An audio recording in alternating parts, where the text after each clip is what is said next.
Last course we had, it took us almost 6 months. It was a very comprehensive course. It was about self-improvement through spiritual awareness. And it was great to go through the essence and the needs for, the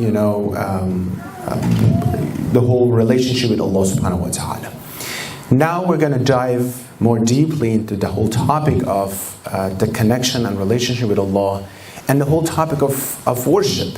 Why is so important? What is worship? Why is so important? It's been recommended and is mandatory through all religions, actually, not Islam. Worshiping is so important. Why is so important? In order to be among the believers, you need to be among the worshippers, right? You can be a believer if you're not among the worshippers. So what is worshiping? What if someone comes and says, I want the way that I like to worship. I want the definition of worship that I feel better with that. Is that acceptable or not? On one side we say, yes, you should be connected to Allah subhanahu wa ta'ala however you can, your heart be connected. So if someone says, well, I like worshiping this way, would that be accepted or not? So all these questions that we're going to go through them, and at the same time we should be ready to learn ourselves about these topics, to be able to answer the questions for ourselves and defend our beliefs as well, right? When we talk about the topic of worship, it's not something that prophets came to teach us to worship. They didn't come for that, no. Because worship is part of our creation, is a need that we are created with that.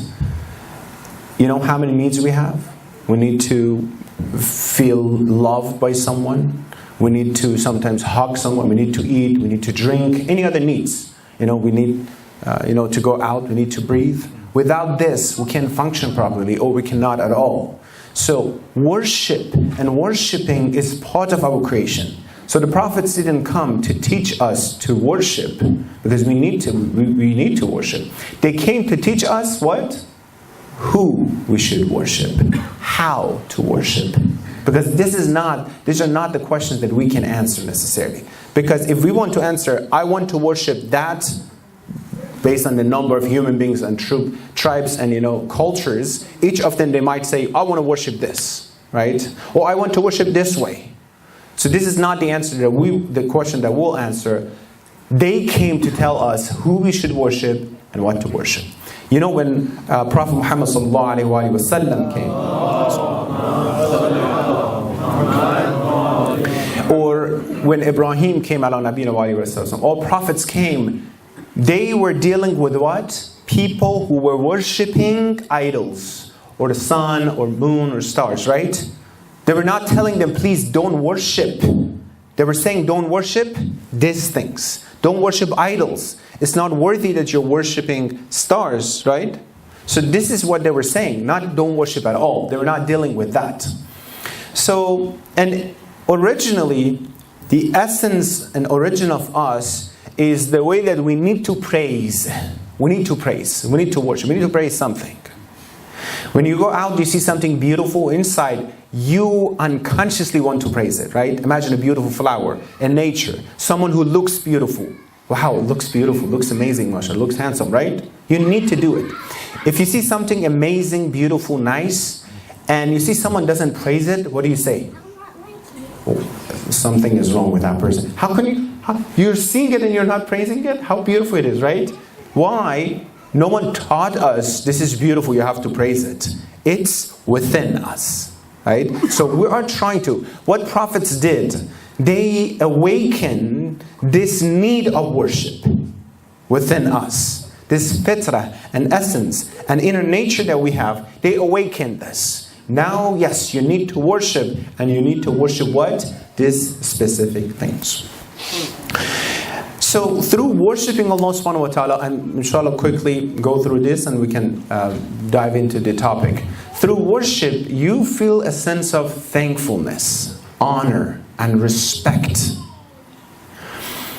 Because, you realize the value of the source of blessings, the divine blessings that you're receiving is Allah subhanahu wa ta'ala. And when you pay attention to that source of divine blessings, you show that you're worthy of receiving those blessings. Okay? I want you to bear with me. So you actually set your values when you worship Allah subhanahu wa ta'ala. Amir al-Mu'minin Imam alayhi salatu wasalam said, قِيمَةُ كُلُّ امْرِئٍ مَا يُحْسِنُهُ. The price and the value of each person is based and depends on what they praise, what they feel and think is the best. If you're worshipping, a car, if you're worshipping a human being by following through, oh my God, look at them, as we talk about this, the celebrity whole topic is somehow topic of worshipping, If my whole life, which I believe is the best things, is money, price, dunya, my price and my value is what? According to that level. If someone, Amir al-Mu'minin says, if someone's value is Allah subhanahu wa ta'ala, the qeemah, the price, the value of that person is what? A divine price and value. So it's up to you who and what you're going to be so attached to. That will be your values. If you're so attached to making this world, I'm not talking about haram way, no, even halal way, so about working and making money and this and that, or this is your value. If your concern is relationship with Allah subhanahu wa ta'ala is what Ahlul Bayt, they taught us, their values were what? Allah subhanahu wa ta'ala. The divine values to go through Allah subhanahu wa ta'ala. And through worshipping Allah subhanahu wa ta'ala, what will happen is that you elevate your soul. Sure. And what is the best way, better than being connected to the source of salvation, which is Allah subhanahu wa ta'ala? What is the best way to elevate yourself better than being connected to the source of elevation, to the source of salvation? Nothing better than that, right? So therefore, if I want to go from the first grade to the second one to the third one to higher level of servitude and being human beings, well, I have only one way. And that's to be connected to the source of salvation. Many people says, well, other religions are telling us about moralities. You should be nice, you shouldn't lie, and everything. All those basics we're sharing with all religions. So what's the point of following Islam? That's the point. Each of them, they have a cap. They have a ceiling here. When you follow, you hit that, you can't go higher than that. Right? The one that, as the best religion and the last religion, helps you to elevate. As you see the result of Ma'sumin, not even them, look at their followers. Look at Abu al-Fadl al-Abbas. Look at Zainab Salam, Sayyid Zainab Salam alayha. Look at the companion. You see how they elevated themselves to the highest level. And that's only through the path of Allah, Rasulullah Muhammad sallallahu alayhi wa sallam and Ahlul Bayt.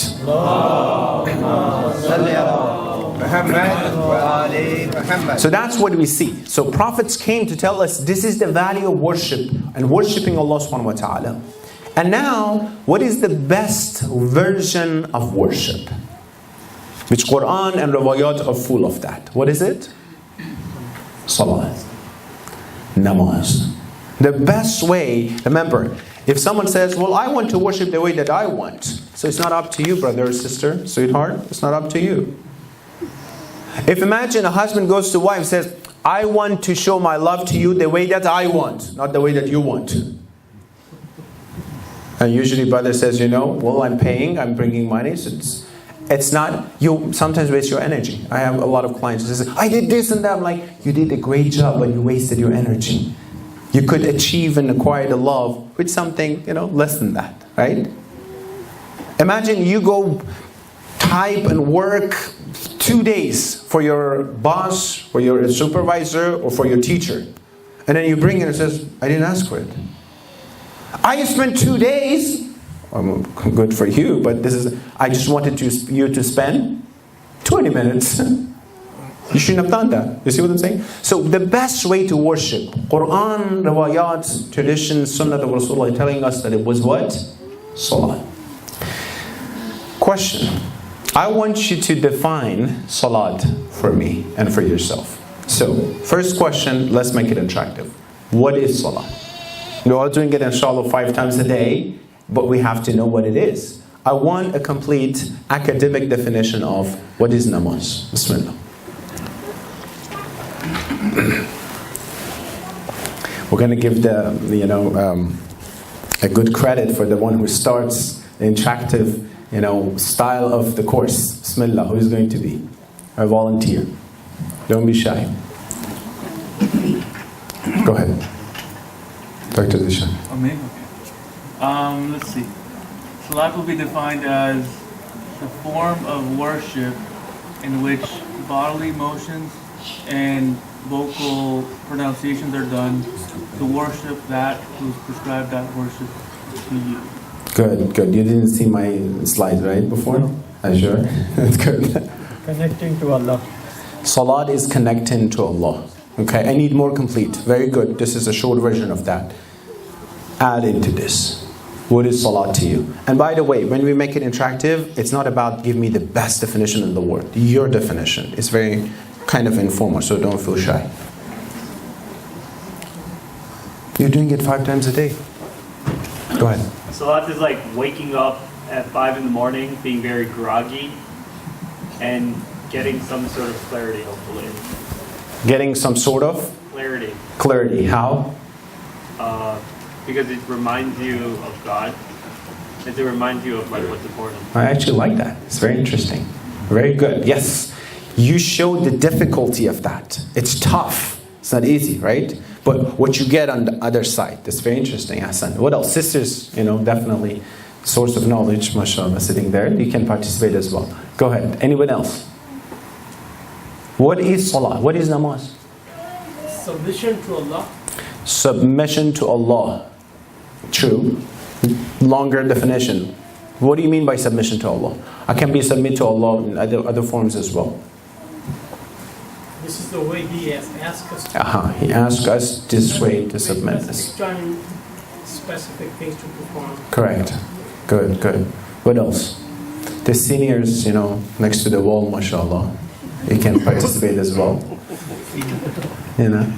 So what is salah? Spiritual way. Go ahead, sister. Putting a pause in your daily, in a day, to just recognize what you have, who's provided it for you, and getting back into the rush, and again giving a pause so that you don't forget and don't forget the time. Interesting. Putting a pause. That's very interesting to put that, to achieve that. Very good. Go ahead, sister. When you want to talk to someone who is the closest to you, it's the salat is those moments when you can talk to them. The best way to communicate and talk to the one who matters the most to you, right? Very interesting. Complete submission. Complete submission. Okay. Good. What else? Go ahead. It's like recharging your phone. Ahsan. You're recharging yourself. Beautiful. It helps you 5 times to recharge yourself and your energy. Amazing, mashallah. Salawat for him. That's what I meant about the dynamic of the session. Go ahead. I think the salat is the best practical procedure for appreciating Allah. The best procedure to appreciate Allah. Practical procedure to appreciate Allah. Hassan, very good. What else? I think salah is the moment of purity. You feel pure, MashaAllah. and very clean because you're connecting to your Creator. Hassan. Good. Remember last week, those who were here, we talked about you need to live with Allah. Your life should be involved with the whole divine and spiritual topic. Being connected to Allah subhanahu wa ta'ala. Salat is the one, what you said are all correct. We're going to go to the details. Salat is the one who which makes you completely involve and engage with Allah subhanahu wa ta'ala. Your body, physical aspects, your soul, right? Your mind, your heart, everything at the same time work together to make you connected to Allah subhanahu wa ta'ala. We said, for example, تَفَكُّرُ سَاعَةٍ أَفْضَلُ مِنْ عِبَادَةٍ 1 hour of thinking is better than 70 years of worship. With thinking, what do? You just sit down and think. Your body doesn't work necessarily. Your hands are not working, right? With salat, your whole body works. Those who are expert in the sports, involved, they're saying that, for example, the best sports are those that involves and makes your whole body, move, right? running, for example, swimming and stuff, because your whole body is active, right? So in salat, your whole self is involved with Allah subhanahu wa ta'ala and engaged with Allah subhanahu wa ta'ala. Imagine you put your forehead and you put the tip of your toe. At the same time that you're saying zikr verbally, your heart should be connected to Allah subhanahu wa ta'ala as well, right? You involve water with it. You go take wuzu as well. The best part of your body, which is your forehead, you put on the lowest level, which is earth. You're engaging your whole body. At the same time, your mind should work and should make you engage with Allah subhanahu wa ta'ala. You see, your whole thing should be involved. And imagine if you even pay more attention to Allah subhanahu wa ta'ala, what even would come out of that, the whole body, right? So the first, actually, Islamic ritual was legislated. The first things after Tawheed was ordered to Rasulullah was what? Now pray. Very interesting. The first things. So after Tawheed, it makes it what? If I want to practice Tawheed, what is the best way? You tell me. Tawheed is the lesson and the message of all prophets. If you want to practice that, you need Salah. Indeed, without Salah, there is no Tawheed. There's no God. There's no believing in that at all, right? Imam Sadiq alayhi salatu wasalam says, the best way, Imam Sadiq is ma'soom, infallible. They don't talk based on their hawa and desires, right? The best way that you can get closer to Allah subhanahu wa ta'ala is through Salah. Now someone else comes and says, I feel meditating this way, I'm going to be closer to Allah. It doesn't help that way. It doesn't help that way. He didn't ask that way. It's like, imagine, I want to get closer to you, and I do something that you don't even accept it. And I get closer to you as well. And I want to be closer. Says, brother, I don't like it. This is not the way. No, I want to be close to you. Says, brother, I don't want it. I don't care if you want it or not. I feel this way, I get connected to you. You know? One of the scholars, he was in Haram Imam Raza, and mashallah, people were coming to, show respect and kissing his hands. Someone was, pulling his hands to kiss his hand. It says, someone says, oh, you're killing Maulana. He says, I don't care, I have to kiss his hand. No, I don't care if he's going to hurt or not. So what is it, Is it for me? Is it for him? What is that connection here? So that helps to see that. So we're talking about just the introduction. The first things that you will be asked based on our tradition, the first thing, before anything else, is what? I think that shows the whole importance of Salat, how important it is, right? We don't need anything else. So when you go at the Day of Judgment to stand, they don't ask you, tell me how many days you fast, how many school you built, how many jihad you participated, tell me first about how were you with your Salah. That's amazing. Again, the first things were ordered in Islam was what? After Tawheed? Salat. We're going to say why. What do you think? Actually, let me ask. What do you think the first thing that will be asked is Salat? Why? You can find it in the answers that you gave earlier. Why is so important that the first thing you will be asked is Salat? According to Quran, Salat keeps you away from corruptions and bad deeds. Okay, but why is it the first things? I think that's the foundation. Foundation of what?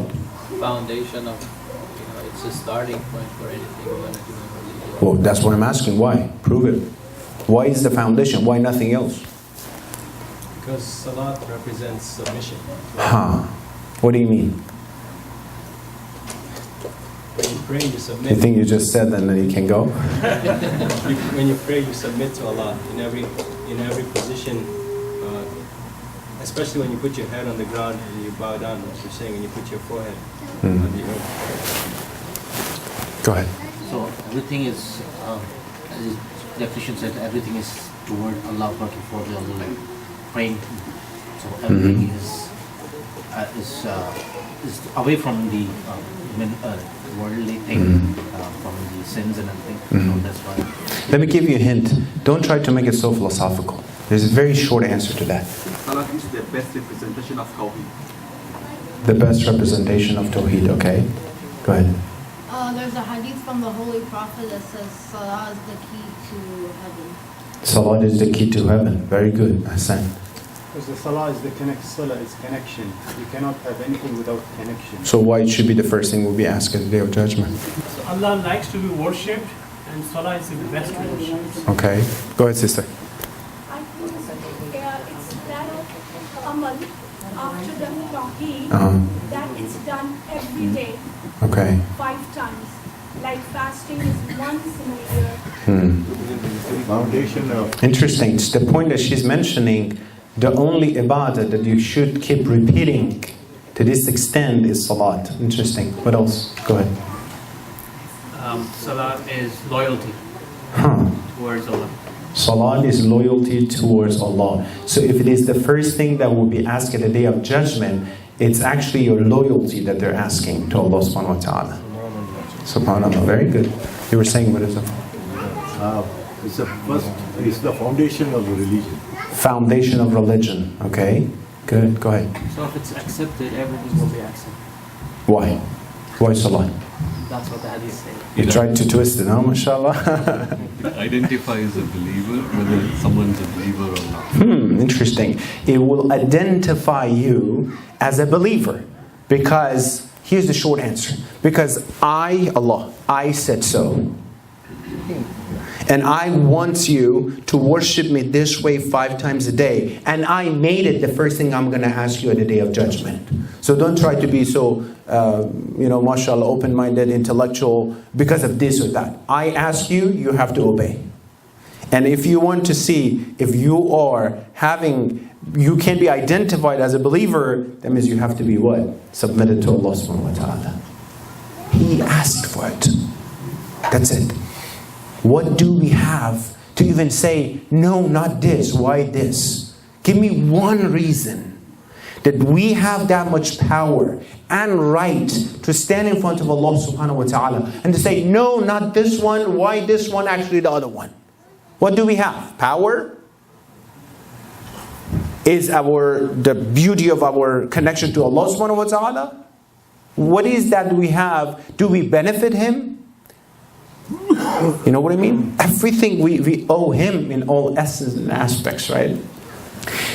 Prayers is actually, like I said earlier, is the salvation, the ascension of mu'min. Yes, all of us, we can go to Mi'raj, as this hadith said, as-salatu mi'raj al-mu'min. It helps you to elevate yourself, to go higher and higher. In fact, the moment that you pray, if we can pray that way, you are disconnected with the world and physical aspects of this dunya. I said that before. Remember this riwayah that says when Amir al-Mu'minin, he was in salat, they pull out the what? An arrow from his foot. How is it that it's possible that this body doesn't feel it? How is it even possible? When you are disconnected with this body, when you are not attached to this body, when you're distracted from this body. And this example I gave before. Sometimes you're sitting somewhere, you're staring at somewhere, deeply thinking about something, right? Your friend is calling you, Fatima, Zahar, Muhammad, Ali. You're not hearing. And then all of a sudden you say, oh yeah, you're talking to me? Come on, you were there, your ear is here, you could hear me. You were disconnected. That's why you were not hearing, right? So that helps us to go to ascension here. Quran. والذين بسم الله الرحمن الرحيم والذين يمسكون بالكتاب وأقاموا الصلاة إنا لا نضيع أجر المصلحين. Those who, they hold fast to the book of Allah, Quran, and establish prayer, salat. Indeed, we know how to reward them and not to make sure, we will not waste the reward and ajr. You think, I'm going to wrap up quickly. You think, you pray, and then you did it and it's gone. Do you remember 3 days ago your Zohar prayer? Do you remember it? Who remembers Zohar prayer 5 days ago? I don't remember. Do you remember your Maghrib prayer 10 days ago? He remembers. He recorded. We don't even remember, but they document everything over there. مثقال ذرة خيرا يره. Quran is saying, إِنَّا لَا نُضِيعُ أَجْرَ الْمُصْلِحِينَ. We will not waste it. You're not realizing what you're doing. At the day of judgment, you wish you can come back and say 2 more rakat salat mustahab in this dunya. 2 more. We're not realizing the importance of that. The same salat was tough, difficult, you're right. Wake up in the Sina. Ibn Sina. Let's not say Ibn Sina. Ibn Sina, Islamic name, right? Ibn Sina, you heard about this amazing scholar. One day he was with his servant. It was in the middle of the night, very cold. In the middle of the night he woke up and he told his servants, come on, go bring the water for me, I'm very thirsty. The guy who was cold, he didn't want to leave the bed, he pretended that he didn't hear him, right? And Ibn Sina was like, brother, stand up and go bring the water, you're my servant. He was pretending. At the end he was like grumpy, okay. Because he had to go, outside in the cold and fetch the water and bring it. So it was cool. He brought the water finally, but he was, grumpy about it. 2-3 hours after that, the voice of azan came everywhere and the muazzin was reciting azan. Ibn Sina woke up. He's a scholar, he's a scientist, right? He woke up, he stood up, he went outside. Probably broke the ice to be able to get the water to take the wuzu. And he thought with himself, he said, well, I'm the servant, I'm the master of this guy, and I asked him to bring the water for me. He didn't want to do that. In the middle of this cold night, never seen him. I just heard the voice of azan that is calling me. I woke up, I went outside. I'm taking wuzu in this cold water. And I'm going to pray. It's nothing but pure love and amazing relationship between me and Allah. And then he described it. If it's not love, what is it? That I go out in this cold weather to take the wuzu just because I heard the azan. This connection, what is pulling me to do that? What is pulling me to wake up and to go and do it, right? It's tough, it's difficult. But what is it? It's the whole reason and purpose behind this connection with Allah subhanahu wa ta'ala. Remember, before we want to, let me see what else we have. Okay, we have one more slide. So Imam Riza alayhi salatu wasalam said, Salah is to practically witness the oneness and tawheed of Allah. And to deny any associate with Him, no shirk, because when you pray, right? How? Through standing humbly with, ikhlas and khushu in front of Him. You're humiliated. You see, when you said Allahu Akbar, Allah is the greatest. Inshallah, we'll go to the details. Then you see how small you are in front of who? Allah subhanahu wa ta'ala. Salah is to seek forgiveness for our sins. Salah is to make sure we aren't rebellious in front of Allah. The last part is the most important reason that we pray. And we're going to talk more about this. We're not rebellious in front of Allah. I obey you. I'm submitted to you, Ya Allah. Amir al-Mu'mineen said, with Salah, your sins fall down like leaves of trees when in the winter, fall down. The last moment of his life, Amir al-Mu'mineen, we know him as a very wise person, right? After Rasulullah, no one is wiser than Amir al-Mu'mineen, right? Imagine the last words that this great man would say are the most important words that come out of his mouth, right? He said, Allah, Allah fi salat. It's the wasiyah of Amir al-Mu'mineen. Allah, Allah fi salat. فَإِنَّهَا أَمُدِّينُكُمْ. I make this wasiyah to you all mu'min and mu'minat. 2 times he says Allah, Allah. To what? To your salat. Because it's the pillar of your deen, your religion. The tent, there's one pillar in the middle. If you pull it out, it will fall down. This is how Amir al-Mu'mineen is showing it. It's the best way to strengthen the relation with Allah subhanahu wa ta'ala. It's the highest version of worship. Sajda is the best position that Allah, He loves to see His servant in that position. Hadith from Imam al-Sadiq says we have 4,000 rules in Salah. and about salat. 4,000 rules. Ahkam of salat. Amazing, right? We don't have any other traditions that have this, or rituals to have this much rules and regulations. So therefore, it was just an introduction to see the importance of the topic of worshipping Allah subhanahu wa ta'ala. The topic of salat.